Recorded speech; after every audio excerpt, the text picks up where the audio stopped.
Anyways, guys, just because DeAndre Hopkins gets that much separation every game doesn't mean that the Ravens will be cooked in this one. Should be a tank ball, again, with all things said, but this has been a crazy game the past couple times they've played. So who really knows what's going to happen? It's actually a much better Thursday night matchup than it was going to shape out to be even like a couple days ago.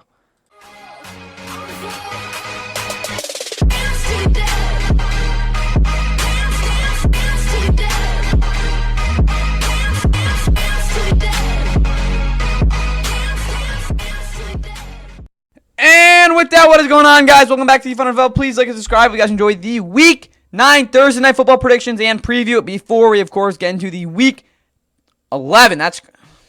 Week 10, my bad. Week 10 college football game day picks. I'll be getting to that after we get through this game. Again, if you have not watched previous Thursday Night Football previews, that's what we're doing up until the end of the college football season. But with that said, our Thursday night matchup this week, kicking off the last week of the first half of the NFL regular season, is a game that I just talked about how it, again, realistically should be a tank bowl, but it kind of isn't because, again, I don't think the Dolphins will make the playoffs. But the Ravens are feeling very, very good after their big win against the Bears last week, again, in Baltimore, as they came in, again, off their bye week, again, in desperation mode, needing to win that one to not fall to 1-6. They snapped their 4-game losing streak with that win, as their defense stepped up big time, played very, very well, again, on again, the Bears side of the field. And then you look at how Tyler Huntley played too. He had a couple nice downfield passes, made a lot of nice throws to them. Even though the running game wasn't really great, they're still able to get the game done, putting up 30 points.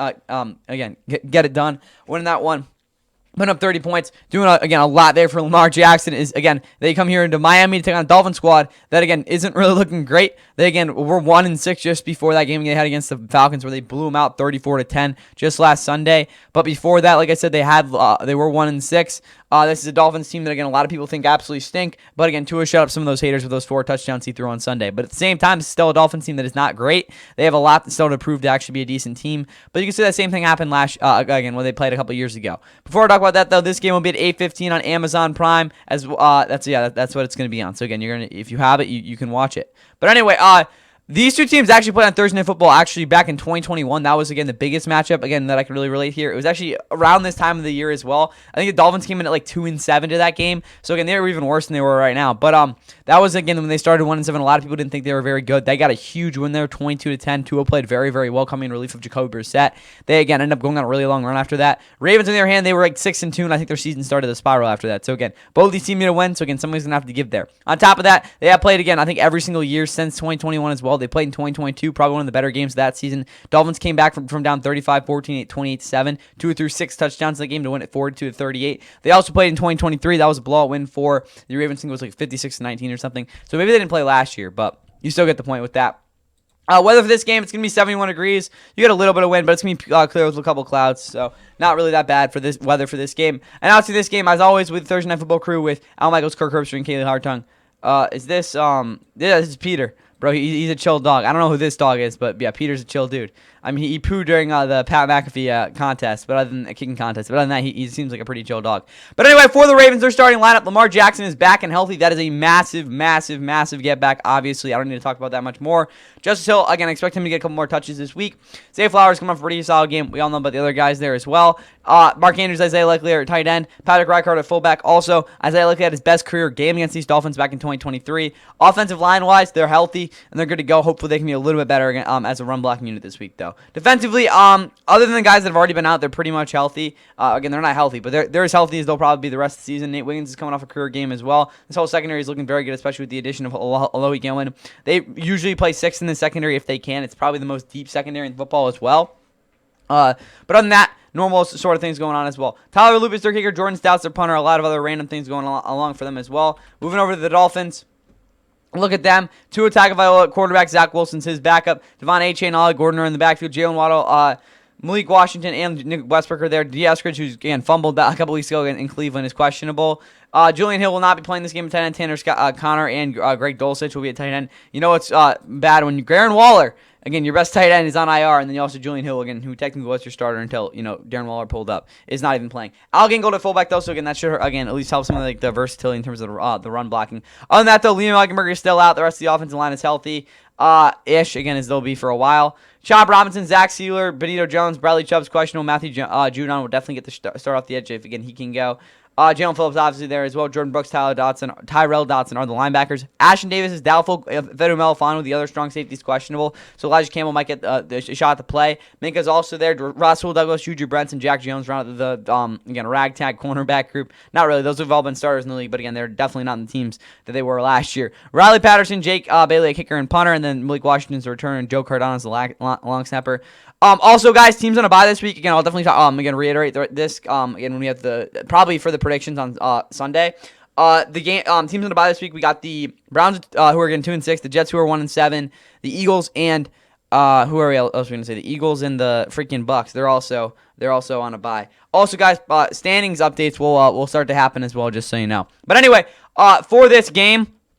I gotta put this one in decent. Again, a lot of people are gonna crap on this just because of the records. But guys, you gotta admit this is a crucial game for both these teams. It's a do or die. Again, Lamar said it was a must win. I still think the Ravens could lose this game and still make the playoffs. Again, for a lot of people, it seems ridiculous. But this is a must win for both these teams overall. Again, even though I still think the Ravens aren't as do or die as the Dolphins, but at the same time, both these teams need to win this game. It's pretty obvious there. But who I actually see winning this one? A lot of people love the Ravens in this one. I want to give the Dolphins some love in this game. But guys, let's be honest. The Ravens defense has played much better the past 2 games they've played. I still not, again, really convinced about them at all, but at the same time, how are you going with the Dolphins in this one? I'm going to say the Ravens win this one somewhat convincingly, 23-14. That is all I got for you guys in this game. Now let's get to our college football Week 10 picks. All right, guys, our college football games this week. Definitely a lighter schedule. Again, I think, a couple of the top teams are off this week. But, again, I will be giving you guys my predictions. It kind of sucks that Penn State has fell off as hard as they have because it would have been fun to pick that game. Again, if they were still good and everything didn't go downhill. But anyway, again, ignore the points thing. I'll get to that later. But again, the first game we're going to be predicting is Vanderbilt versus Texas. Texas is a mad, shaky team. They did beat my Oklahoma Sooners, though, so I can't really crap on them too much. There's a team with Ark Manning that, again, has been very inconsistent offensively. They still have a lot of talented players, though. Their offensive and defensive lines are very, very solid. Their skill positions and their DBs could be a little bit better, though, in my opinion. And I think I really like, again, the fact that Vanderbilt, even though they're probably not as talented as Texas, definitely has I won't say higher culture, but they have a lot of momentum right now. And Diego Pavia, I just love the vibes from him in this one. I'm going to say, because they're going to have to be either Tennessee or Texas to make the playoff, I really want to see them in it. For that reason, it's hard for me to see them truly upsetting Texas, but I just got to go with it for the heck of it. Definitely not going to be, again, in terms of the points, that's going to be one of my more confident picks, but I got to go with Vandy in that one.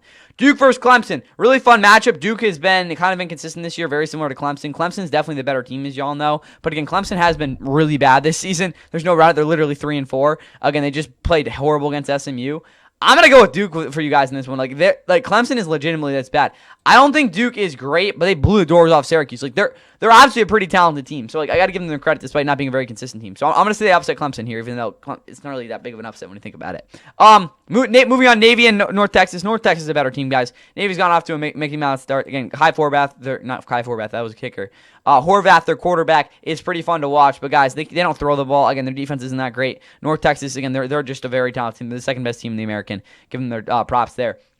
Arizona State and Iowa State. No, probably the third best now that I think about it. I don't really care who wins this one. Again, it's a battle of two very solid quarterbacks. I like Arizona State's running game a little bit more, but I'm going to... Give me Arizona State with this one, even though they've already lost 3 games against Iowa State has 2. It's pretty much a toss-up. Texas Tech without their starting quarterback. Kansas State, this is a game I can see them winning with Avery Johnson, but they've been really disappointing this year. Even though Texas Tech doesn't have their starting quarterback, I think this game will not go like the Arizona State game. They're going to figure out a way to win this one. Virginia versus Cal. Give me Cal in this one. Virginia's been teetering on these really tight games so far this season. When you really look at them, realistic with them, they haven't really gotten a big win so far this season. They beat Florida State. That when Florida State was still good, but again, they've beaten some bad teams, and they barely beat Washington State last week. They almost lost some other team too. Guys, I'm gonna go with Cal in this one. Again, Cal isn't a great team, but they have a fun quarterback, and I think that again they'll be able to pull off an upset here. Georgia Tech. Versus NC State. Georgia Tech's winning this game. Haynes King and all that. They're a better team. Again, I don't see how they lose NC State. NC State's not one of those teams that I look at as a huge upset threat. It could happen because NC State's not a fun place to play. But again, NC State really hasn't been relevant in a couple of years now.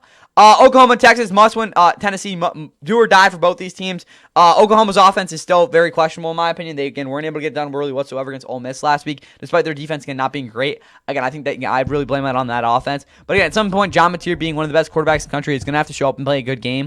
Honestly, they get this huge win against Tennessee. They're gonna probably have to run. They're definitely gonna have to run the table if they want to make the playoff. This is the game they're gonna have to do it in. Again, really get that thing started. USC and Nebraska. Yeah, USC is winning this game. Nebraska is kind of just they have a decent record. They're already bowl eligible, which again is what you want out of them. Again, last year was their first year of bowl eligibility since like 2016. So I don't know. They're not that great of a team. Again, Walmart, Patrick Mahomes, again, and Dylan Rail isn't going to save him this one. USC is just a better team. Cincinnati and Utah, this is where game day is going to be. It's a pretty good game. I don't think either of these teams will end up in the playoff. Cincinnati's definitely the more flashy team. They have a lot more going for them with Brandon Sorsby, who I really like a quarterback, but Devin Dampier is just a more talented player overall.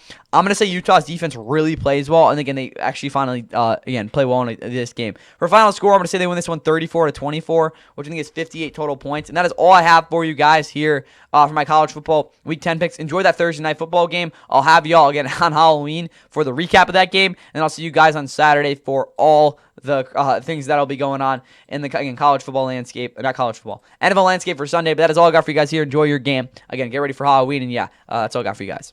Place of the injured Williams. Waddle in motion. Tonga by Loa. Blocked by Armstead. 2 into the end zone. Caught for the touchdown! Caught for the touchdown! Waddle! Miami has taken the lead! Well, the Baltimore Ravens once again double-team Tyreek Hill. I thought he was going to look for Gesicki.